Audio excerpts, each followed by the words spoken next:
Alors, il y avait une question tout au fond. Voilà. Alors, soyez bons parce que c'est la dernière. Alors, elle va être très brève, très concrète. Bonsoir.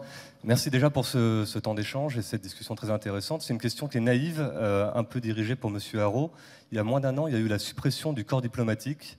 On a la diplomatie en filigrane de toute cette discussion. Alors évidemment, je pose la question, je sais que la réponse sera personnelle d'une personne retraitée, mais je serais curieux d'avoir son regard sur...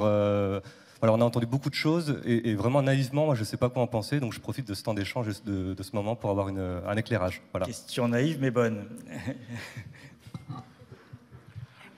Madame la Présidente, excusez-moi.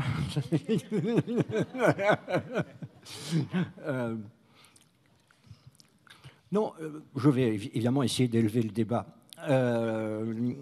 En réalité, il y a une question centrale qui se pose à tout le monde, c'est comment faire de la politique étrangère dans une démocratie libérale, dans la mesure où peu à peu, le ministère des Affaires étrangères a été en grande partie marginalisé. Non pas parce que les diplomates sont mauvais ou non pas parce qu'on n'aime pas le Quai d'Orsay. En général, les présidents n'aiment pas le Quai d'Orsay, mais non pas à cause de ça, mais tout simplement parce que nos relations internationales, tout ministère maintenant fait des relations internationales parce que ça répond à un besoin. Hein. Le ministère des télécommunications, le ministère de l'Industrie, ils sont tous, en particulier dans le cadre européen, mais pas seulement dans le cadre européen, ils ont tous besoin de faire de l'international. Voilà. Et naturellement, ils veulent le faire sans que le Quai d'Orsay s'en mêle. Ça, c'est aussi une évidence. Et donc, le fait que le ministère des Affaires étrangères a le mandat de coordonner la politique étrangère du pays, il s'assoit très largement là-dessus. Et donc, de toute façon, nous avons ce problème à gérer. Le deuxième problème que le ministère des Affaires étrangères a géré, c'est qu'il y a évidemment, nous n'avons pas d'électeurs. Et donc, s'il y a un ministère où on taille, c'est nous. On a perdu 40% de nos effectifs quand même en 25 ans.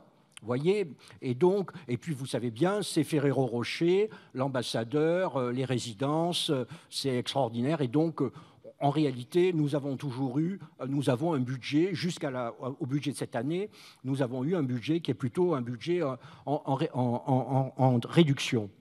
Mais du côté du ministère des Affaires étrangères, ça ne sert à rien de dire c'est ma compétence, c'est ma compétence. Voilà, c'est la réalité. On va pas réussir à chasser tout administrateur civil du ministère de l'Industrie qui sera en cachette à Rome pour faire sa petite salade dans son coin. Ça ne sert à rien. Voilà, c'est comme ça.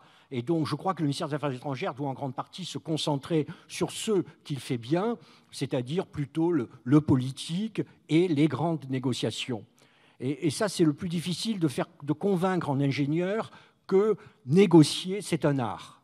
Moi, il m'est arrivé de voir des ingénieurs commençant une négociation et en 4 minutes 30, la négociation était perdue. Parce qu'il avait abordé la négociation à la française et c'était totalement désastreux. Donc, il faut essayer de jouer ce jeu-là.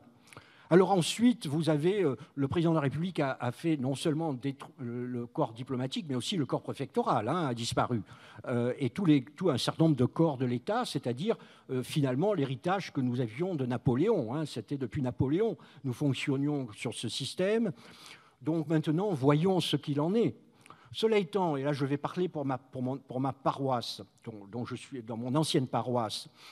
Si vous joignez le ministère des Finances, votre carrière, ce sera fondamentalement de passer de l'étage 1 à l'étage 3, du bureau 3A au bureau 4B à Bercy.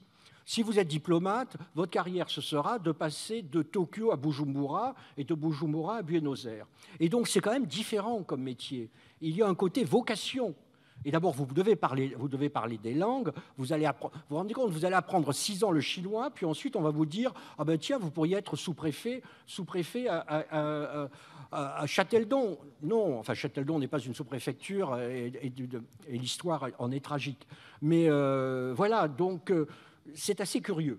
C'est-à-dire que pour ce métier qui a des conséquences pratiques et privées sur votre vie privée très dures, le Quai d'Orsay, nous sommes un ministère de divorcés.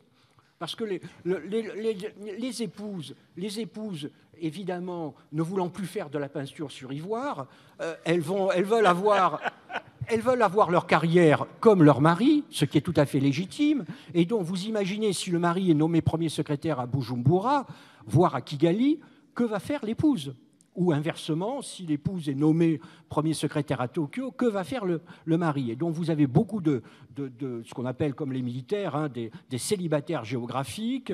Et donc c'est un métier qui est quand même qui est particulier. Vous rêvez tous de l'ambassade auprès du Saint-Siège ou l'ambassade le Palais Farnèse à Rome, mais il faut bien se dire que sur 180 ambassades, il y en a 120 capitales qui sont invivables aujourd'hui à cause des problèmes de sécurité.